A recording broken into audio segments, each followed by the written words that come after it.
Hello, I'm Michael Serapio.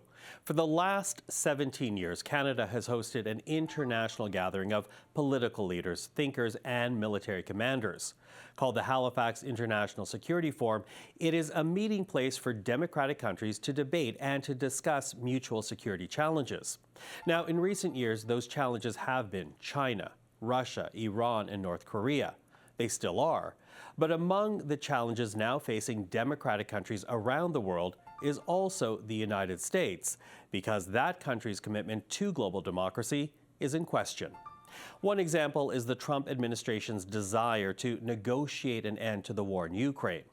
In late November, as the Halifax International Security Forum was just getting underway, the U.S. released a peace proposal, one that was negotiated by its envoy with Russia, but had no consultation with Ukraine. In broad strokes, it was a peace plan that reflected Russian objectives, including territorial concessions from Kyiv, a limit on the future size of Ukraine's military, no criminal prosecution of Russian war crimes, and prohibiting Ukraine from ever joining NATO. That plan has not gone forward. Instead, Ukrainian and European leadership have presented counter-proposals, while the U.S. and Russia have entered into further talks. But the precedent it set had many in Halifax worried. Russia violated international law by invading Ukraine, and hundreds of thousands of Ukrainians have been killed or injured because of the Kremlin's illegal war. So to have a deal that put so many limitations on Ukraine did not sit well with many of the delegates gathered in Halifax. With that, we begin our program today with Andriy Shevchenko. A former Ukrainian ambassador to Canada, he now serves as head of mission for the Ukrainian World Congress in Kyiv. And I asked him to share his thoughts on the U.S. peace plan. Andriy, good to see you again. Thank you for the time. Thanks for bringing me in.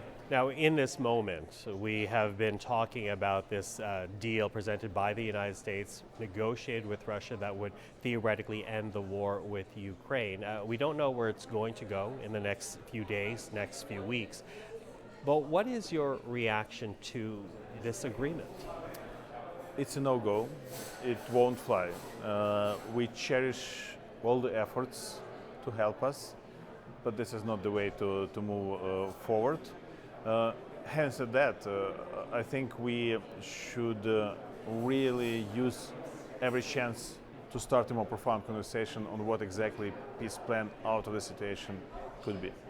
But of course, we all know, and from what we're hearing, Ukraine was not at the table. This was negotiated between Russia and the United States and then presented to Ukraine. How problematic is that? Well, it is problematic because that's why this peace proposal does not reflect the reality on the ground. Like the idea that Ukraine should give up the territory that the Russians have not been able to conquer for the last 11 years, that sounds absurd on the ground.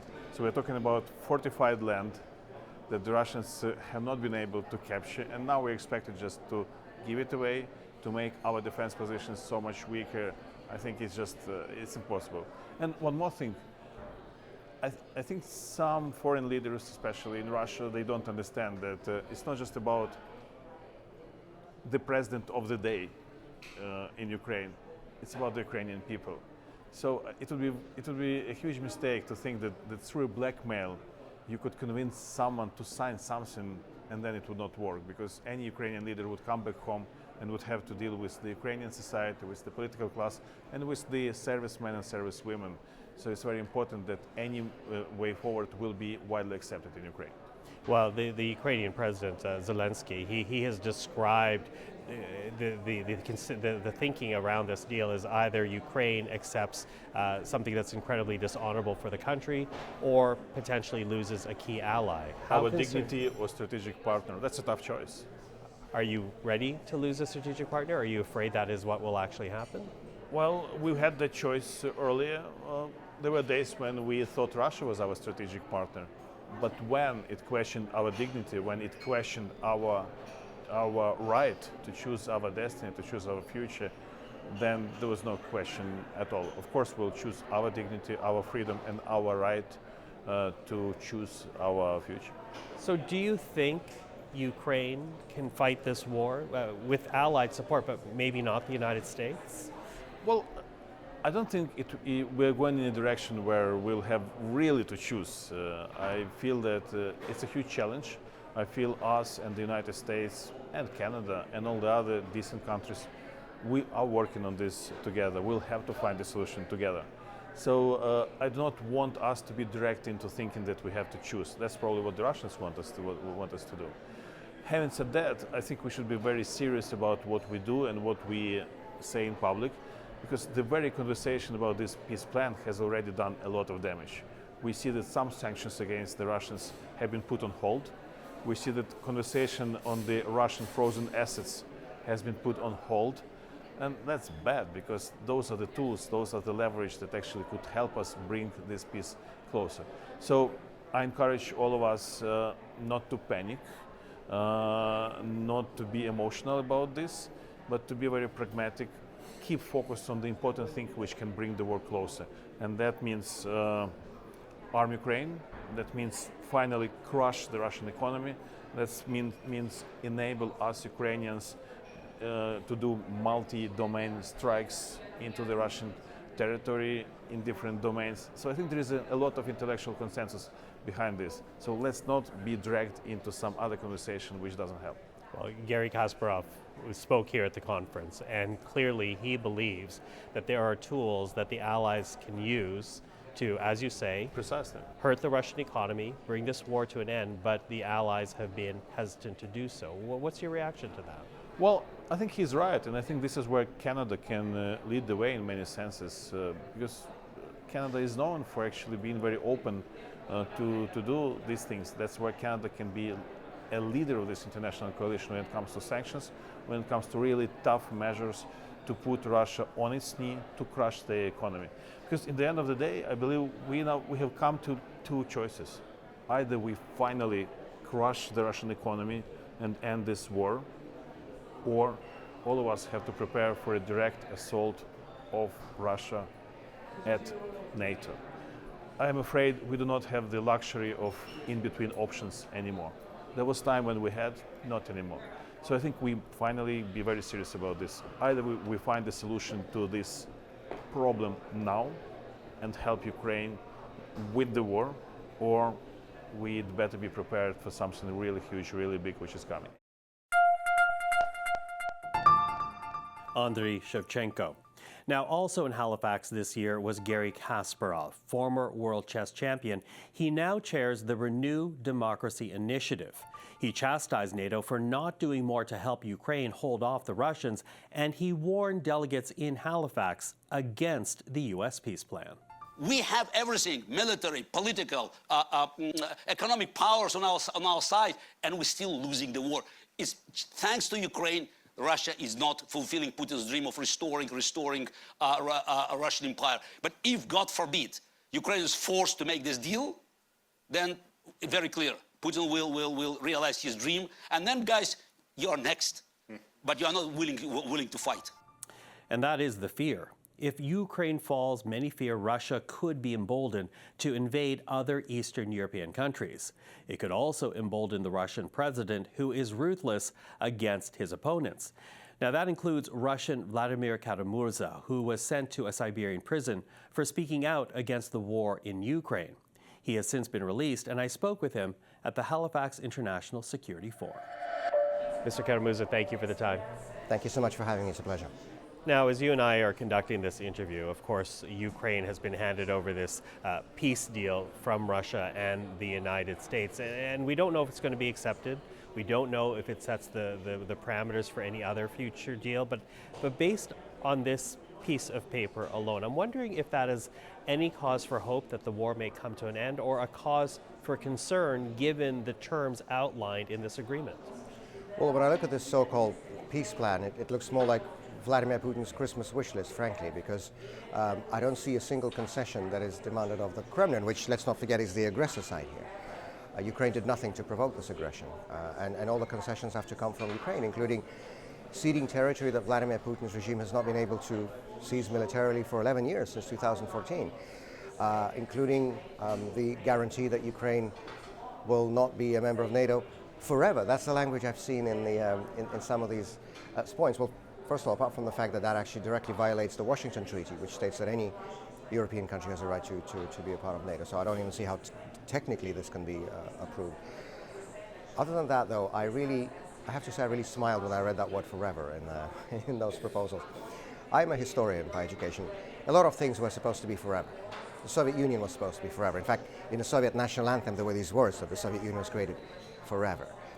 And then it collapsed in 3 days in 1991. I mean, it's pretty ridiculous, you know, when these dictatorial regimes think that they own eternity, frankly speaking, because this is what it looks like. I have absolutely no doubt that in a very foreseeable future, in the lifetime of all of us, the present generation, both Ukraine and a democratic Russia will actually be members of NATO. And we will finally have that peace and security in Europe we all want to see. But there will not be peace and security in Europe for as long as Vladimir Putin's regime remains in power. Putin's been in power for 25 years, almost 26 next month. And for all this time, you know, he has shown who he is.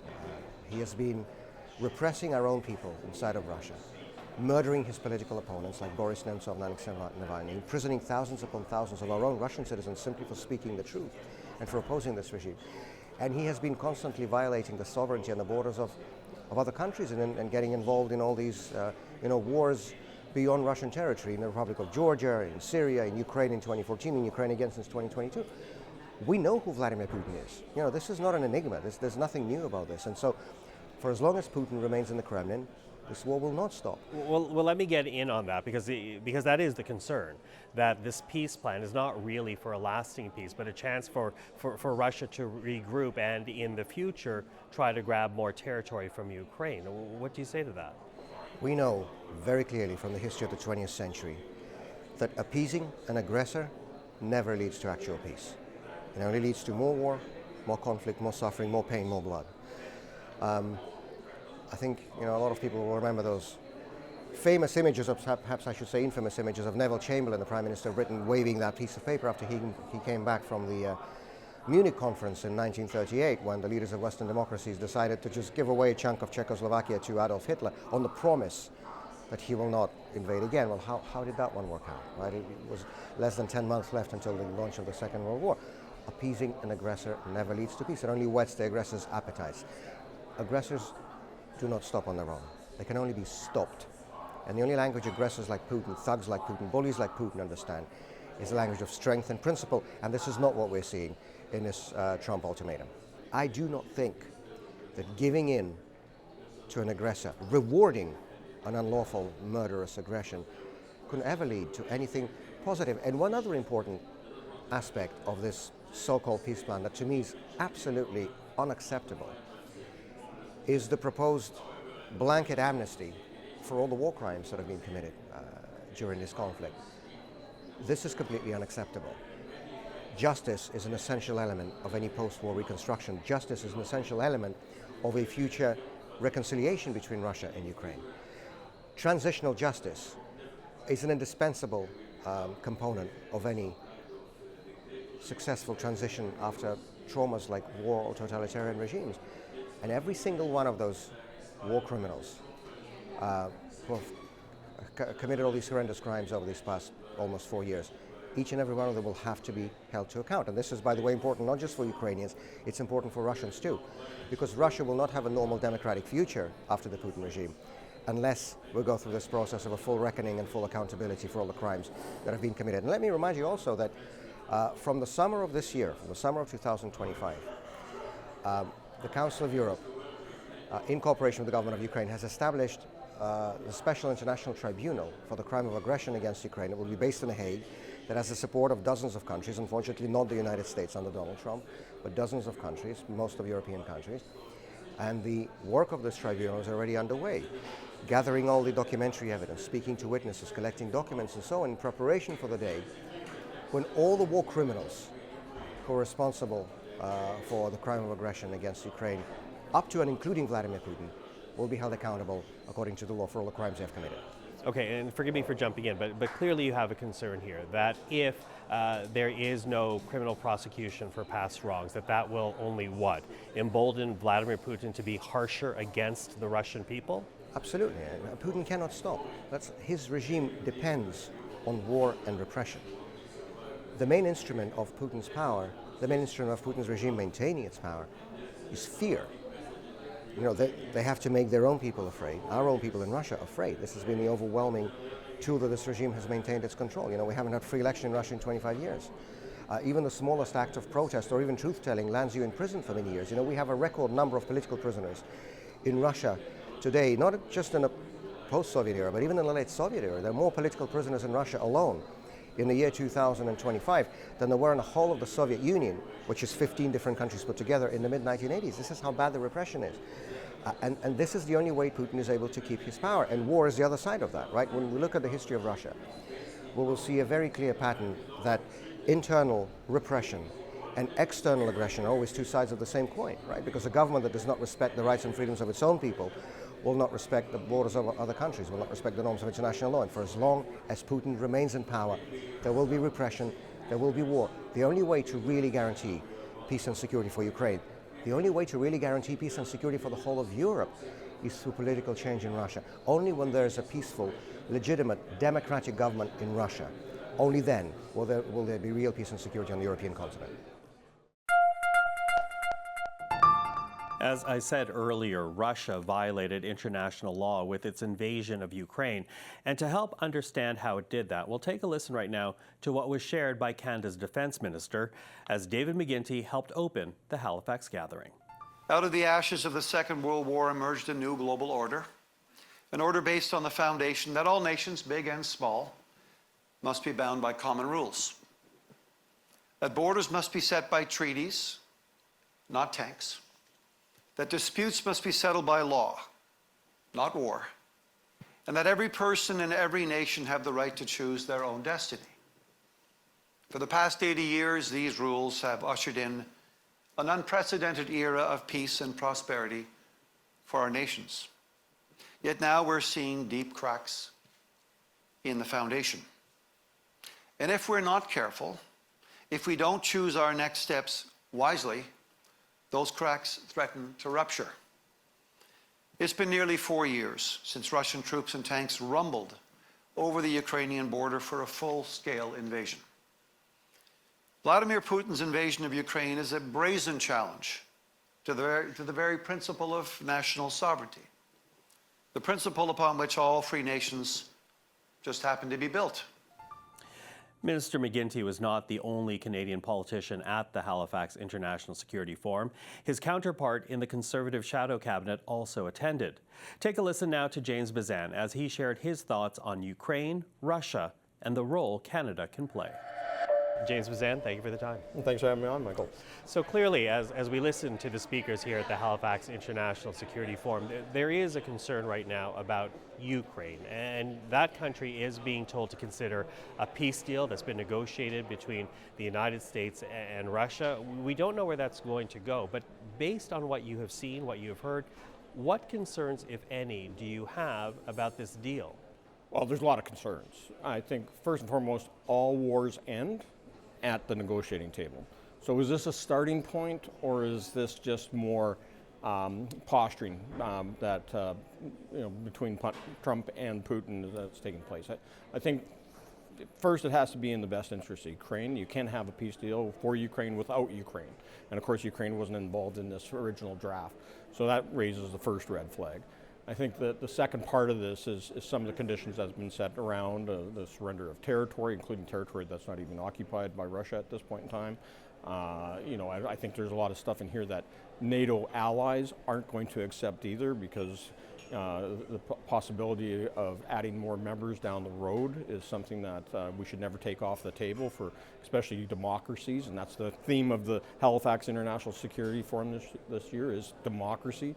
And so it's about democracies defending democracies, and we need to make sure that the people of Ukraine ultimately get to make the decision what's in the best interest for them and their families and their sovereign territory called Ukraine. So what role do you see Canada playing in this? Because, Canada has been steadfast in its support of Ukraine. What should this country be doing? Well, I think, first of all, we need to make sure that there is that open line of communication with Kiev, that we are talking to them, especially if, the ultimatums, and again, how can you have a peace deal that's a negotiation, have ultimatums. And so there shouldn't be a timeline on this. But regardless, I know that people want to see peace and people want to see this war come to an end.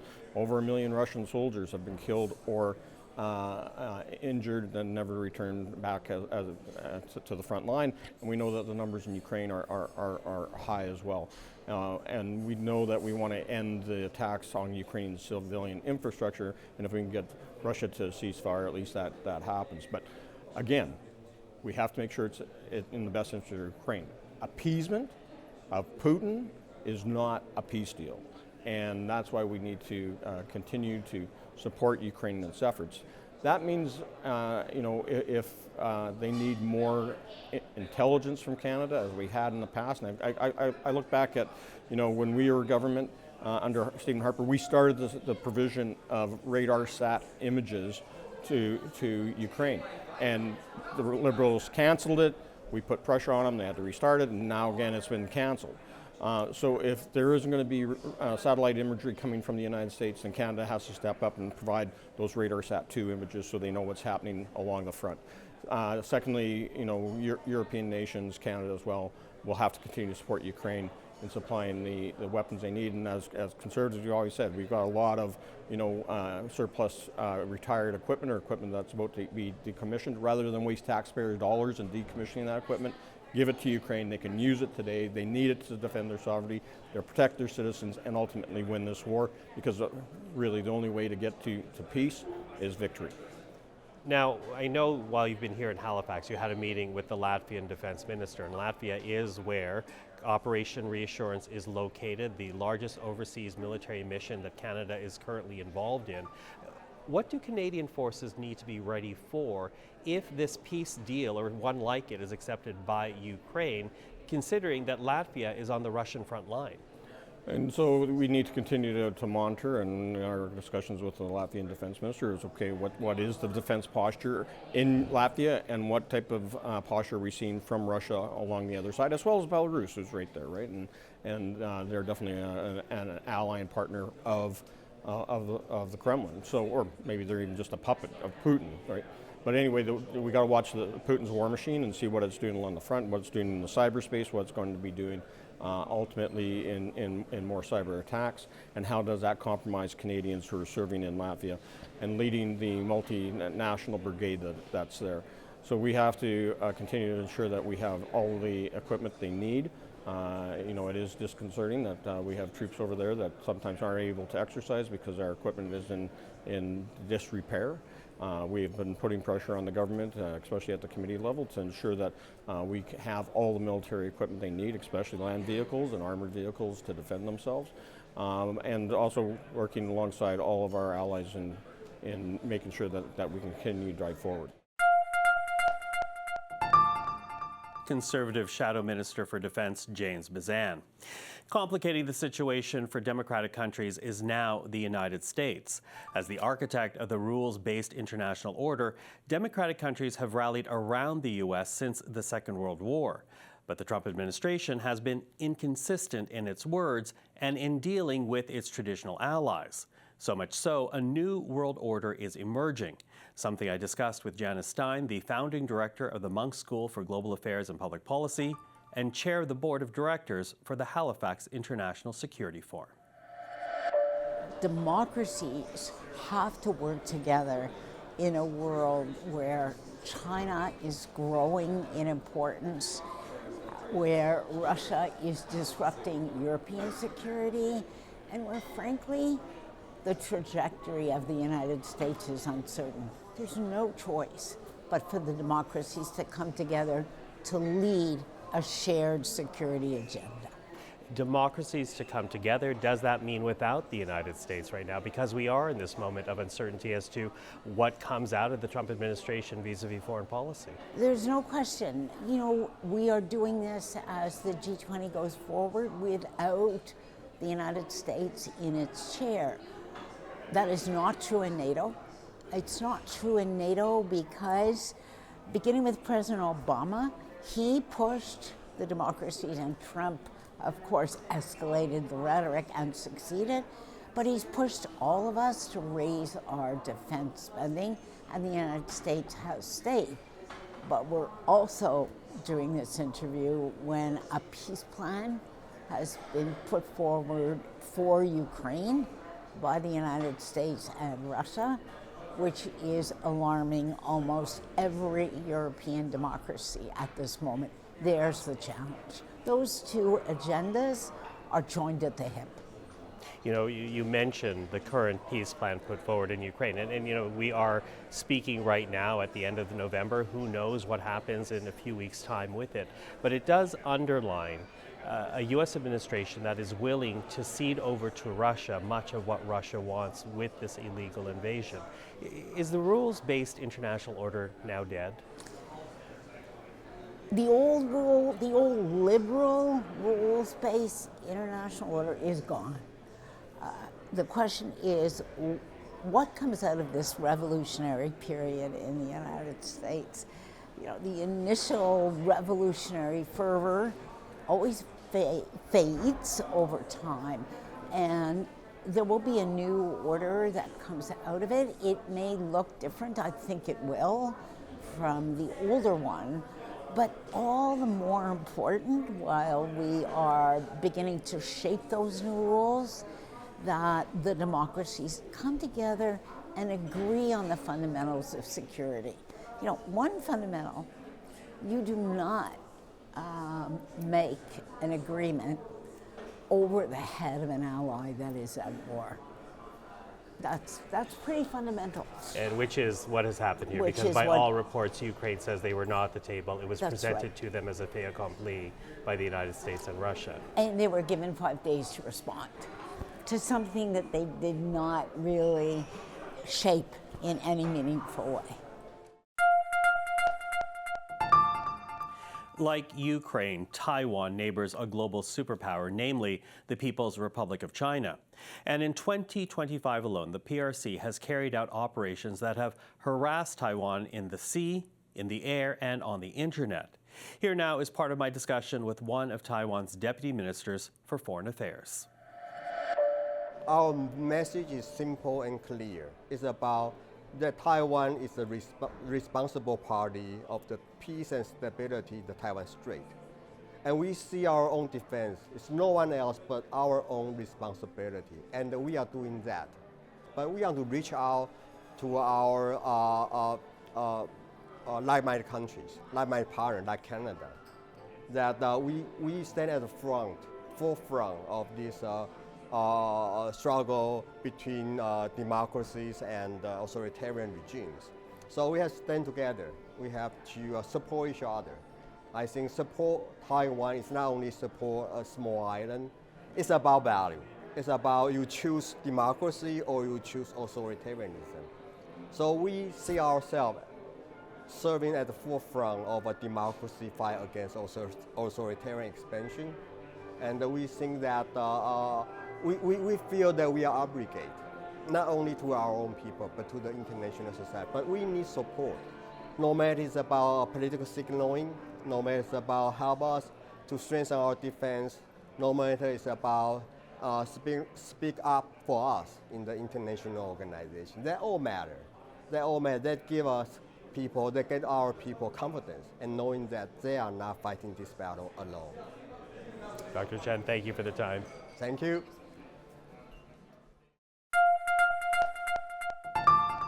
Just part of my discussion with one of Taiwan's deputy foreign ministers. Now, the full interview with Mr. Chen and all the other conversations you saw today can be found on our website, cpac.ca, or on our YouTube channel. But we do hope that in selecting highlights from those interviews, you now get a good sense of the Halifax International Security Forum and the work it does every year gathering international leaders to protect and foster democracies around the world. I'm Michael Serapio. For everyone here at CPAC, thank you for watching. We'll see you again on the next profile.